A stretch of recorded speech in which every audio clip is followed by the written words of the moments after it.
Okay, we are now recording. Welcome, everybody, to the Power to Fly Chat and Learn Ambassador Edition. My name is Liang Chung, and I am one of the digital events ambassador for Power to Fly. So lovely to see all of you today in this community and to welcome our special guests. Before we get started, I just wanted to share a few housekeeping rules just to make you aware of it. As you can see, we are recording. And this recording will be available on the Power to Fly YouTube channel for viewing later. And for those of you who signed up and joined us, you will receive a link to the recording.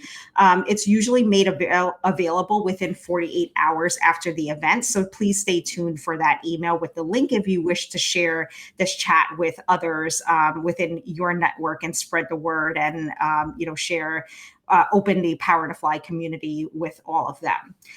We love participation because that's what makes this really enjoyable and comes to life and want you to engage with us in this conversation.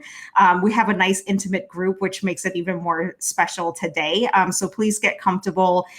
If you are interested in sharing your questions live, please let me know in the chat. I will be monitoring it as we go along and give you the microphone so that you can actually turn your camera on and join us in this conversation.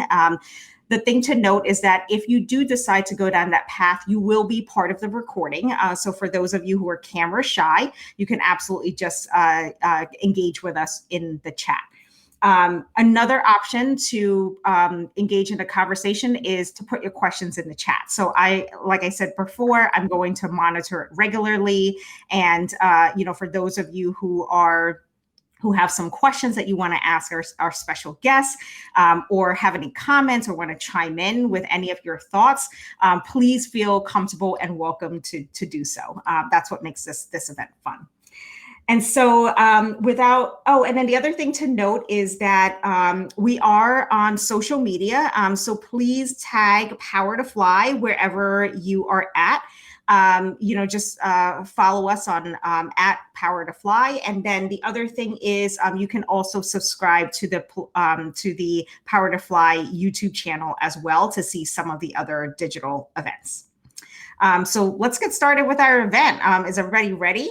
So I see that we have some folks chiming in here. So not only do we have people from Belize, Central America, but we also have someone here who is joining us from the Philly suburbs and Dallas, Texas, another person from Philly. I'm so glad that you can join us and making this an international digital event.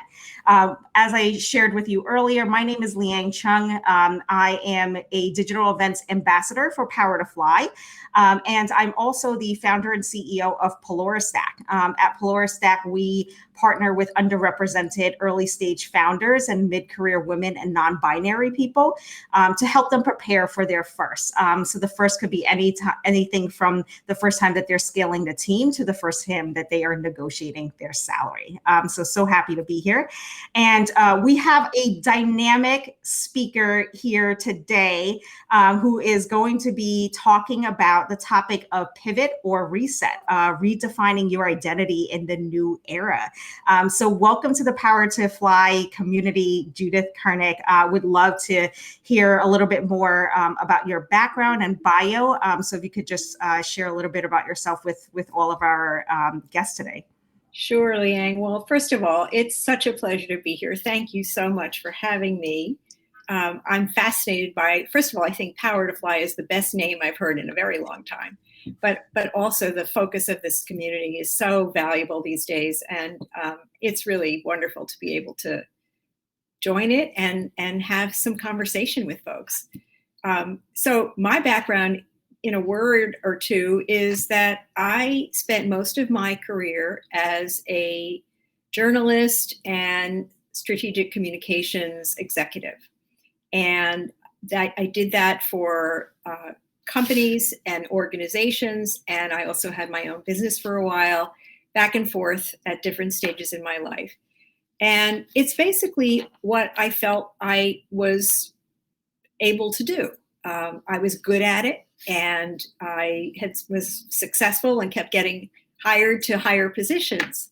But at some point, I really felt like there was something more that was missing, and I wasn't really being my true self.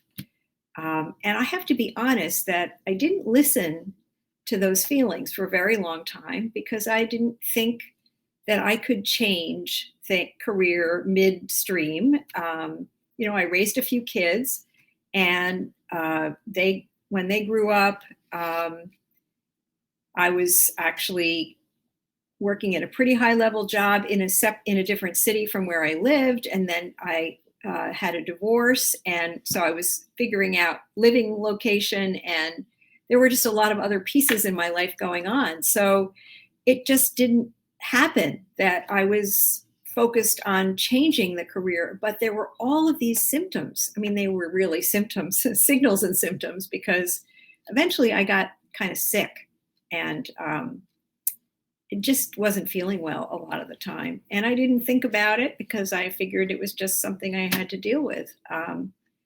But there was a moment when I realized how unhappy I was. And fortunately, I was in a group of women that I had monthly meetings with. We were kind of just people that got together, and I blurted it out. I just said I was so unhappy. And this wonderful person who happens to be a coach said, well, if you could do anything in the world, what would it be? And it was like a light bulb moment, because I flashed back to the fact that I had studied coaching. I had taken graduate courses in coaching when I was back at a previous job at a university, and had loved it and had really expected to keep doing that. And then I was recruited for a job in another city, so I couldn't continue. But that's what was so clear, is that coaching was what I was meant to do. And so I decided to really follow that call, and I updated my coaching training and gave notice and decided to start my own coaching practice. And I moved back to Philadelphia, where I had spent most of my career. This was in Houston, where I had lived for the most previous job. And I haven't looked back. And so basically what I decided was that I wanted to help people who were like me, who were at that moment in their lives when they knew they needed more for any number of reasons. And we'll talk about some of those, I'm sure. But I help executives escape the corporate life and create their encore chapter. And it is just the most rewarding thing in the world. I love that story, and I apologize. I got cut off for a bit, so I disappeared for a little bit. But I did have an opportunity to catch the tail end, and I have heard Judith's story. I love that you refer to this next chapter as that encore chapter. That is something I find really lovely. So thank you so much for sharing your story. It's quite inspiring and powerful for people to hear. And I think it also goes to show that it's just never too late to start something new. And this is what the encore chapter is all about. And it's actually a good segue for the first question I have, because, when you were writing the description of this talk, you talked about how you really resisted this idea of retirement. That was a term that didn't resonate with you. What was it about that term that just didn't stick with you, and it gave you an opportunity to rebrand it or redefine it as this encore chapter? Well, the word retirement literally means withdrawing, pulling back. And it was created in the early 20s or 30s, the 1920s or 30s, when people were living about 5 years past the quote retirement age. And the idea was you deserved a break, you needed to rest, you needed to kind of live out your final years, relaxing. And that age hasn't changed since that time. We're 100 years later, and it's still considered to be in the mid 60s that you quote unquote retire. But in that time, not only life expectancy, but quality of life has increased so much that the average 65-year-old can expect to live 30 more years these days, of which at least 15 can be very productive, vibrant, active years. Society hasn't caught up to that yet. And it's fascinating because, the boomer generation, because of our sheer size, has always kind of remade the world in our image, and we're doing it again.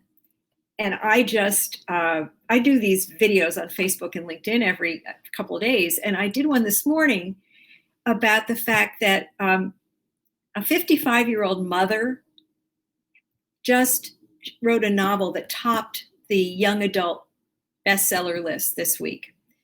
A 72-year-old woman who had been a teacher had her memoir turned into a play that got a reading a few weeks ago in Buffalo.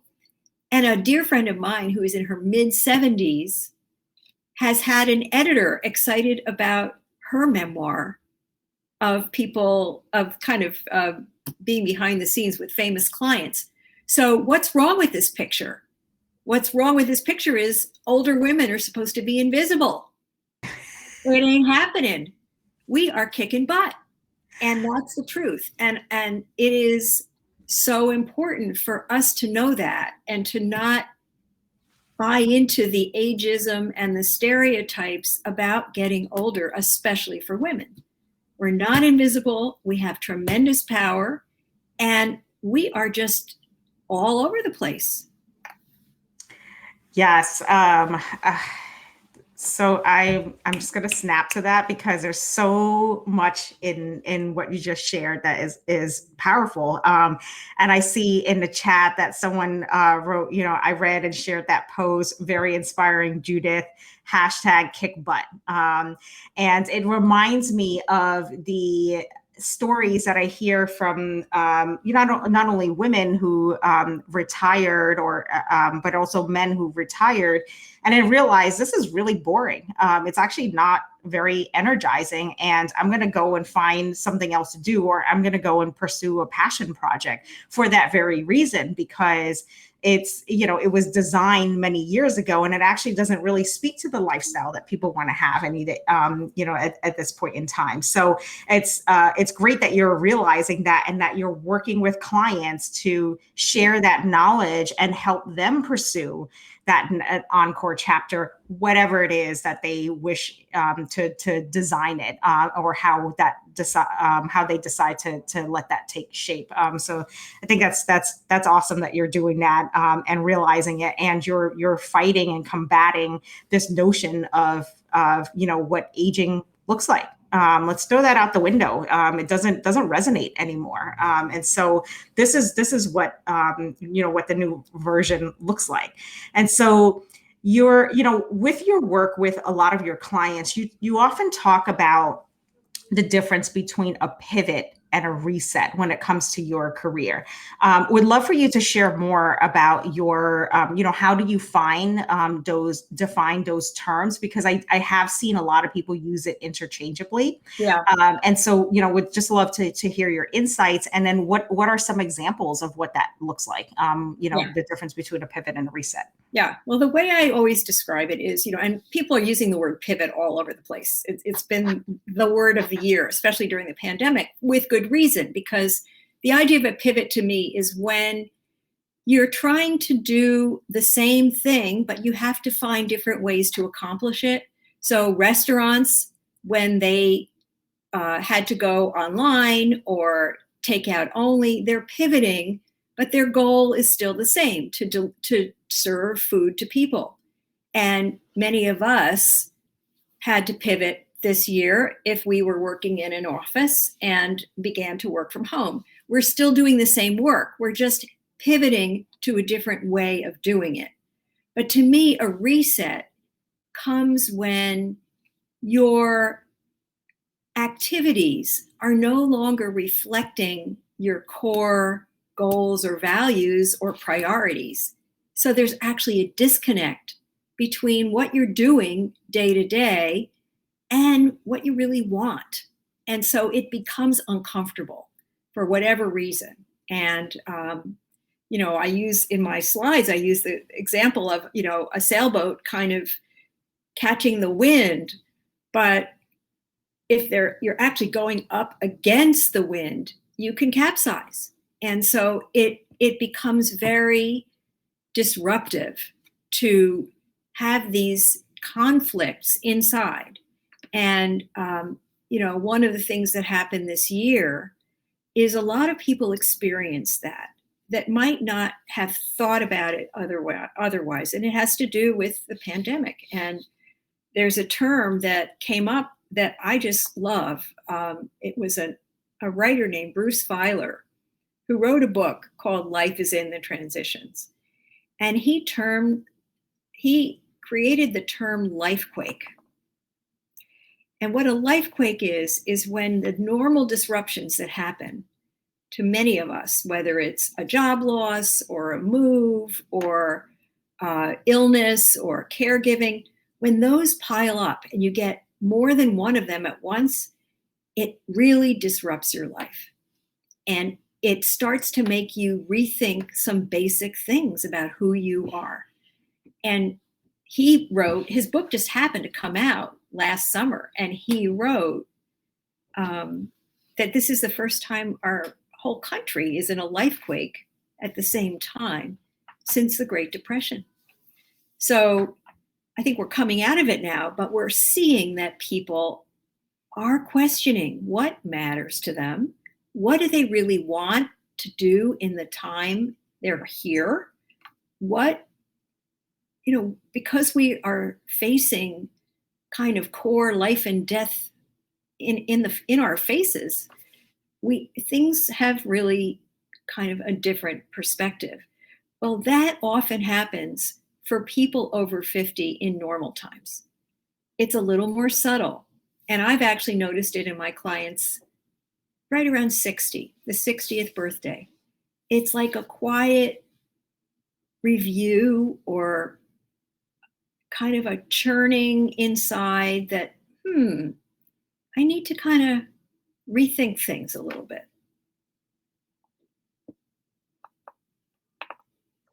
Thank you for sharing that book recommendation and that new term, lifequake.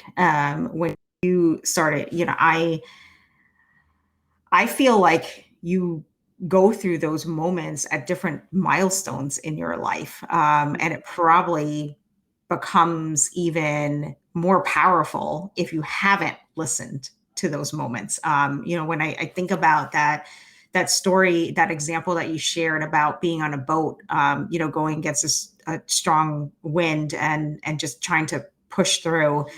I think about a lot of people who are in that situation because they're too afraid to try something different. And it feels much more comfortable to be in that familiar place and just keep pushing through. And what you discover during that process is that it becomes much harder to keep moving forward until you reach that point where you do tip over.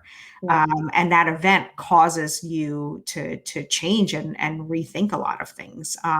Is that what you're seeing, with some of the clients that you're working with? Yes. Particularly those that are reaching 60. I see everything from people losing their job and having that be the catalyst to health issues where somebody gets a diagnosis that isn't necessarily, life-threatening, but makes them realize they don't want to continue full-time at the pace they were at.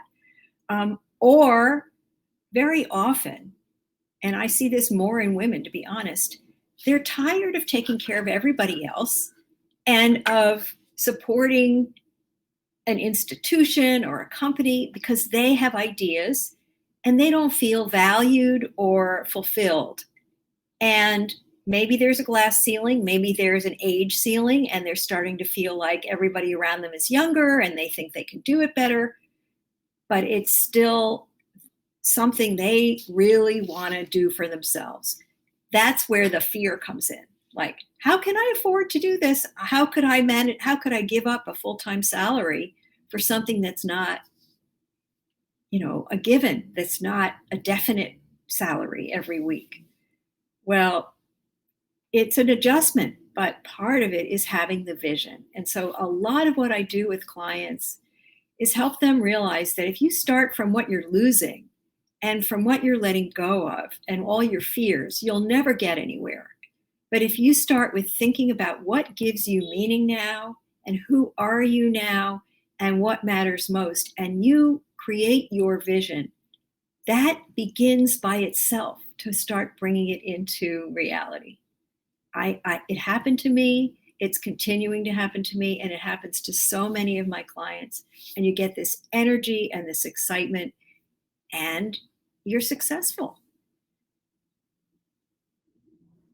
What I'm hearing, in that example is a real alignment between who you are and your professional career. Because if you are starting from a place of the things that really matter to you and the things that you truly value as a way to guide you in a certain direction, then the likelihood that it's going to be the right fit, or it's going to be the right decision, or it's going to be the decision that brings you a lot of satisfaction and happiness, is probably much higher, if you're starting from that point. So it's amazing that is one of your foundational aspects of the coaching conversations that you start with Yes. your clients who are going through this. And so, you've decided to really, really focus your work on clients who are over the age of 50, who are waiting, who are preparing for this encore chapter. Did you start off, identifying that this is the client group that you want to work with, and what motivated you to really hone in on this market and provide your services to them?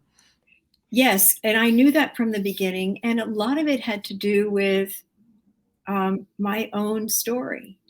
I think just as people tell writers to write what you know about, write your life, I felt that as a coach, it was important for me to coach from what I know about. And, where I had been is in a way part of my special sauce, because what I can offer to clients is the fact that I've been in their shoes.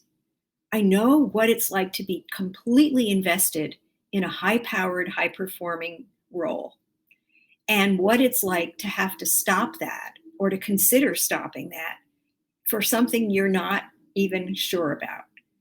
And I recognize that brings a whole new set of challenges that many people really don't even realize are there. This is a lot of education. What I've been doing the past 3 years has been talking to groups and explaining that this is a new chapter for society as well as for us.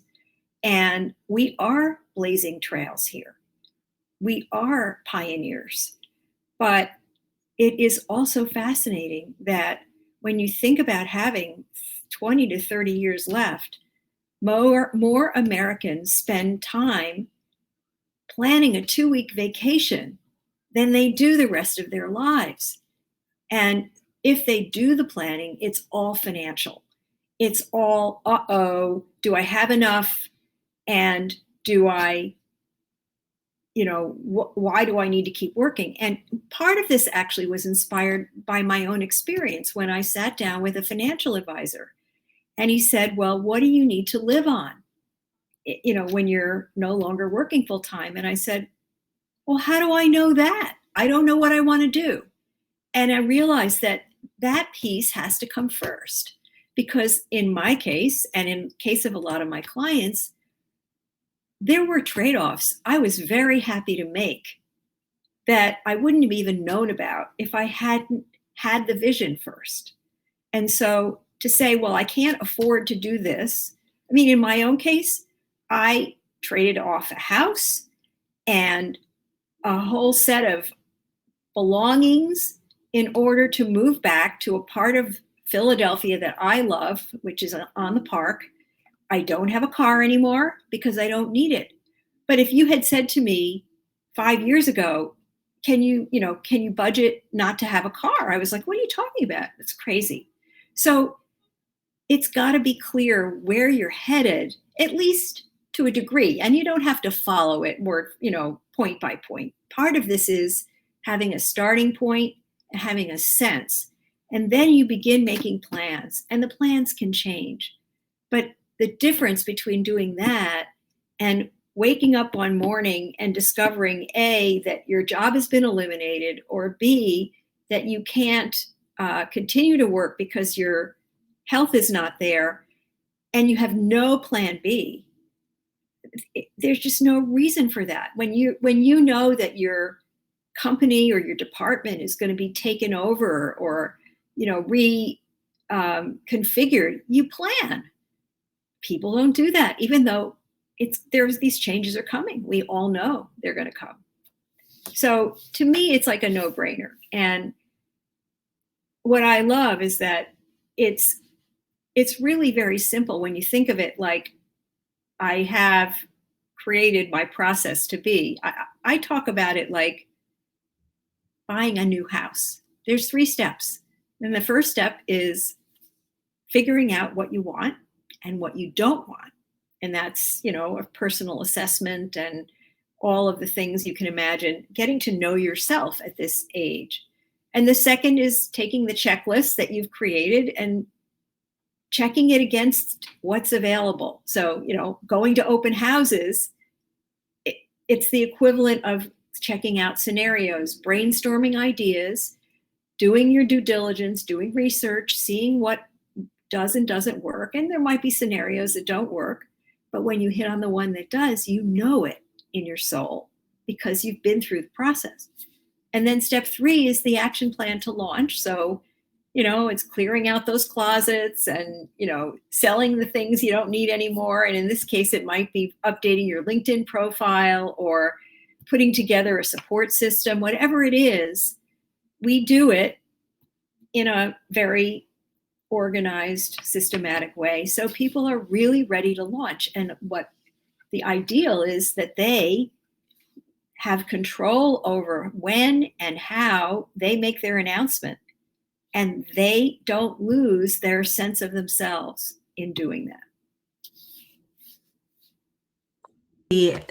That sense of control over your future and really driving that process and what direction to go in is a very powerful message to people, because in the examples that you shared earlier about the life events that could potentially happen, right, where people feel out of control, to be informed that you're losing your job because, the company's downsizing or something, that doesn't feel good, especially if you don't have a plan. Right. And I really love these actionable steps that you just shared with us, because they're tangible. They're things that I think every one of us can sit here and do right now, of just like taking, one piece of that and starting to reflect on it and think about, what are the things that are really important for me, Right. just starting from that place. So it's really, really wonderful advice. There's some activity in the chat, so I just wanted to share. Alvina says, it's such a positive way to approach my life. What is important to me now? What a great question to ask myself. We also have, what would you be doing if you didn't know your age? Go do Right. it. I agree with Alvina. Great question. Totally agree. Follow your passion and the rest will come. So it seems like this message is definitely resonating with the folks who are here. Would love to jump to the audience to see, there's a reason why this particular topic and this subject, and Judith, was very captivating for you to join us. So just wanted to give everybody the opportunity to chime in if there are any other additional thoughts, or maybe you have some questions that you want to ask Judith about how to get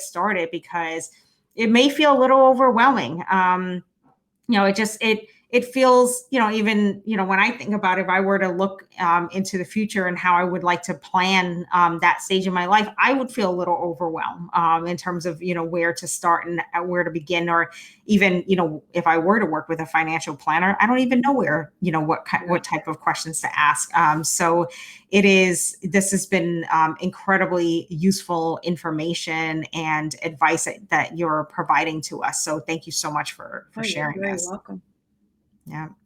So, so I just wanted to check in and see if there were any questions. Doesn't look like there are questions from the audience. So I'd love to ask a question, actually. Oh, okay. Yeah, please, let's go for it. See if anybody out there has felt sort of numb or on autopilot in the past 6 to 8 months, or stuck in a box that you've created yourself.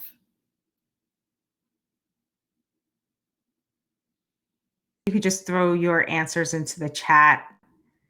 Maybe let's do a 1 if you agree, and then a 2 if you disagree. Yeah, that's a good way to put it. Let's see. So the question that Judith asked was, does anybody feel stuck or, unable to, just unable kind of to. on autopilot, just like your life is leading you and you're not leading your life.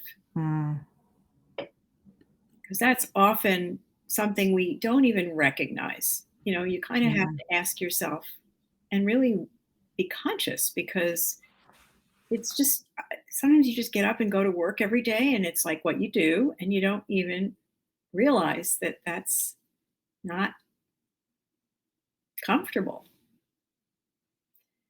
But it doesn't sound like we have anybody in that position. So that's wonderful.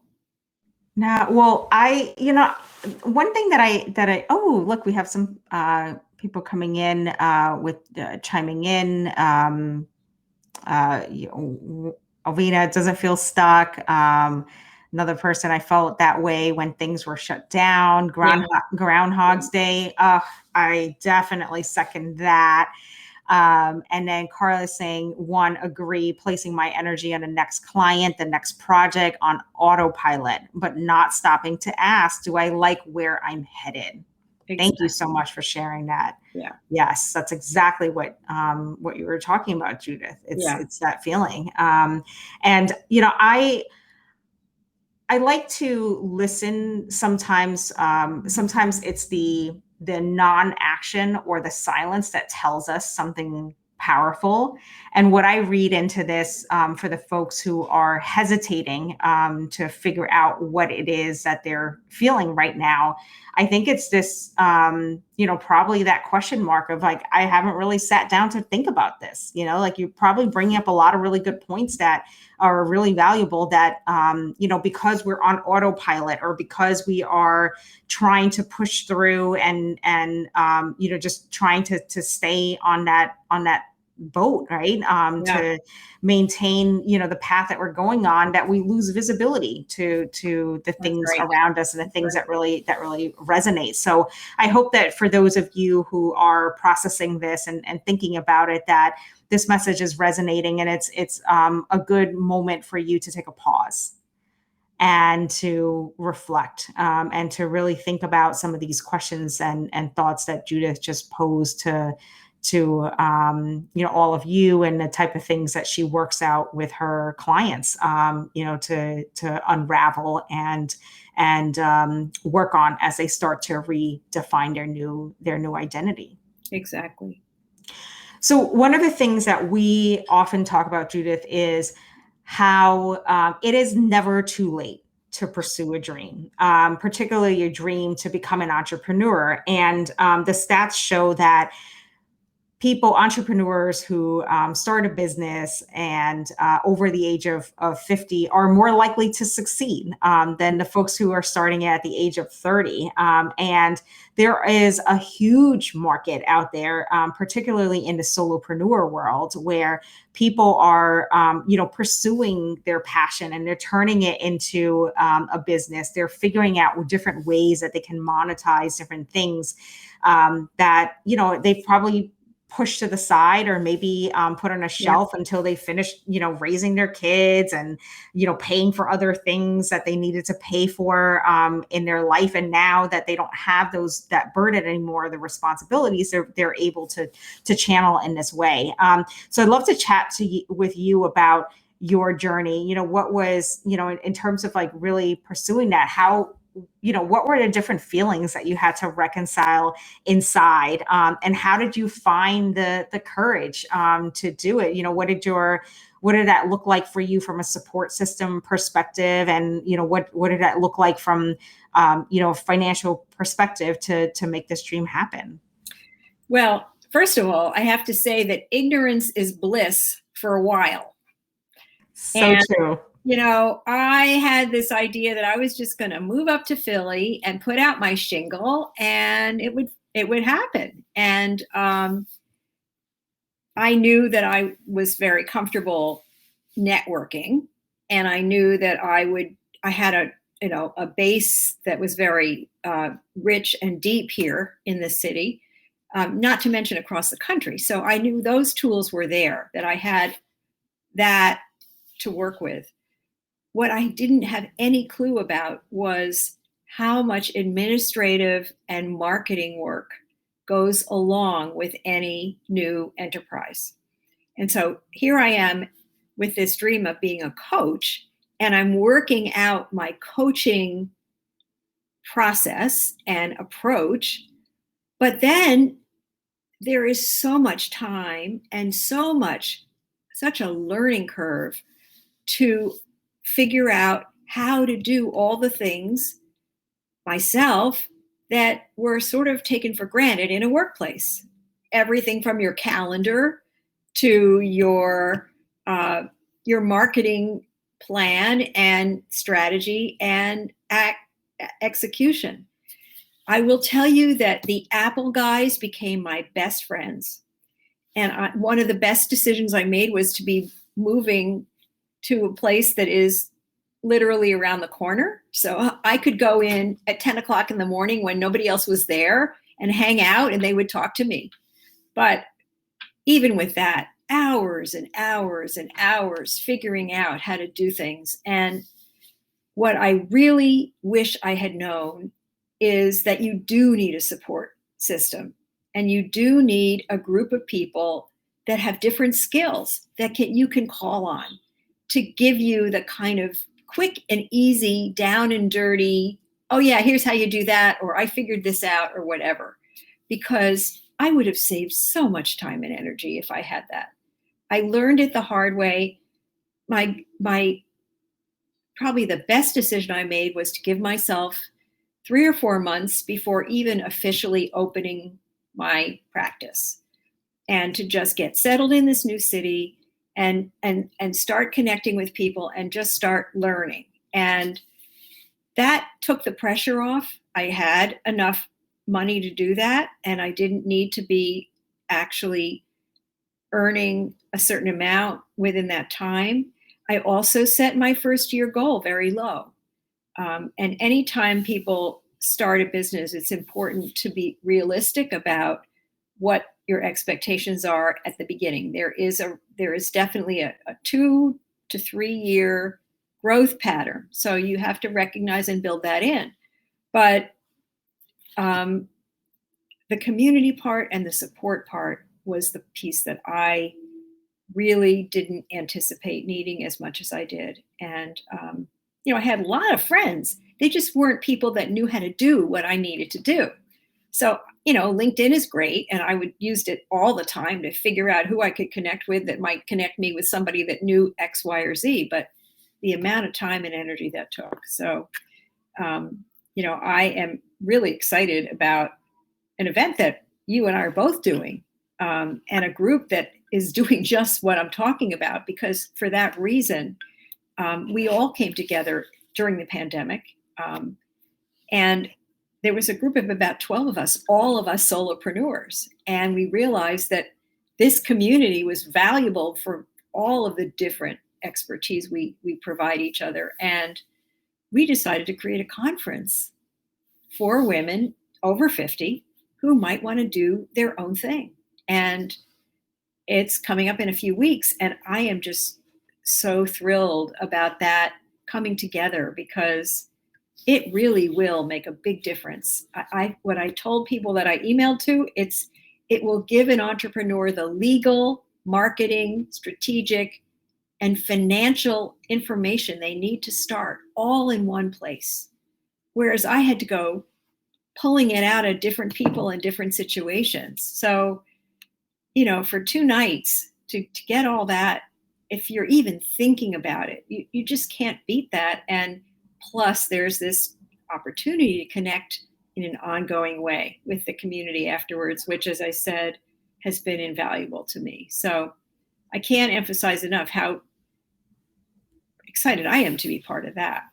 Yeah, I completely agree about all the things that you experience that you just don't realize, because when you start off a business, it's driven by a passion area or Right. just something about the product or the service or the type of clients that you want to work with. But there's all these other aspects of running a business that you have to learn, because you're now the CTO, you're the CFO, you're the Exactly. CEO, you're the executive assistant, you're all of those things. And some of us may not necessarily excel, right? Or have a deep expertise in some of those areas, and that networking and community is so important. And it was wonderful to be able to meet you in this community and be part of this project. So thank you so much for bringing it up and sharing for the folks who are listening, who have aspirations, to start a business as part of their Encore chapter. Yes. And not knowing where to start and where to begin, and have access to a community of people who can help. So most definitely this conference is an excellent starting point. So we are at time. So I just want to say before the end, yes. What I love is the name of this conference. Yes, I wanted. So how can we stay in touch with you? So how can the folks here continue the conversation, stay in touch with you, follow your work, and then also if you can share details on the upcoming conference for those who are interested in attending, that would be great. Well, I could type it in the chat, but I just want to say It's Our Turn is the name of the conference. And I just think that says it all. The website is itsourturnconference.com. And what it offers is going to be very clear. Liang, thanks for putting that in there. You're welcome. For me, my website is Judith Kurnick Coaching. And so it's just judithkurnickcoaching.com. And I do have, thank you. I have a LinkedIn page, which I'd love to connect with people on. And I'm also on Facebook. As I said, I do Facebook Lives every Monday, Wednesday, Friday, little videos. So I'm happy to friend anybody that wants to see those. They're also posted on LinkedIn and eventually on YouTube, though I'm not fast enough about that. But yeah, no, I am really excited about the opportunities to help people who want to do this. I think this is the dawn of a new time for women, particularly those over 50. It's just recognizing those possibilities. Absolutely. Well, thank you so much, Judith, for spending your afternoon with us and being so open and in sharing your personal story and the purpose-driven work that you're doing with your clients. It's been such a pleasure having you here, and so glad that you are now part of the Power to Fly community. Thank you so much, Liang. Thank you very much for the invitation, and I'm also delighted to have gotten to know you. Oh, thanks. So we'll close it out there. To all of us who joined us this afternoon, thank you for spending your afternoon with us. We hope that you got some good nuggets of information from this chat and feel really inspired to go on, take to do some reflection work and think about, what are the things that you care about and what do you want your next chapter to look like? So thank you for being here. And we'll sign off here. Thanks.